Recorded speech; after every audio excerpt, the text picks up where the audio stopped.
Correct ideas. Where do they come from? This is the question posed by Mao Zedong in 1963, and his answer cuts through centuries of philosophical confusion with striking clarity. Do they drop from the skies? No. Are they innate in the mind? No. They come from social practice, and from it alone. This simple formulation contains a revolution in how we understand knowledge, truth, and the process of being right. Today we'll explore his first point, the material basis of knowledge. Most of us grow up with an unspoken assumption that thinking happens in a vacuum. We imagine the mind as a kind of calculator, processing inputs and generating outputs through pure reason. If someone is wrong, we assume they must be stupid or biased or somehow broken. But this ignores a fundamental reality. The mind does not exist in isolation.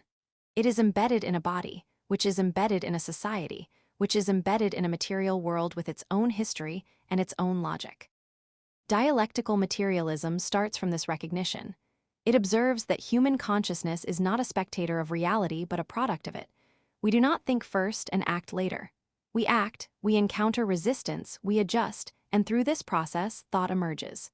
The struggle for production, the clash of classes, the testing of hypotheses through experiment, these are not distractions from thinking. They are thinking in its most concrete form. This has practical consequences for anyone who wants to be right about anything. It means that correctness is not a state you achieve through introspection or the accumulation of facts. Correctness is a process. It requires engagement with the material world, exposure to contradiction, and the willingness to have your assumptions shattered by outcomes you did not predict. Being right is not about having the right opinions. It is about maintaining the right relationship between your ideas and the practices that test them. Consider how this differs from the idealist approach, which treats truth as a correspondence between mind and abstract principle. In that framework, disagreement is a failure of perception or morality.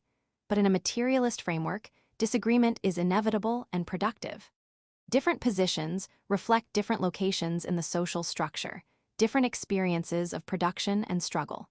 The resolution does not come from one side convincing the other through superior rhetoric.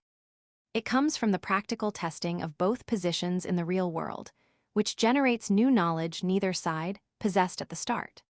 So if you want to be right, begin with humility. Your current ideas are not treasures to be protected but tools to be used. Use them, observe the results, and let the world teach you what reason cannot.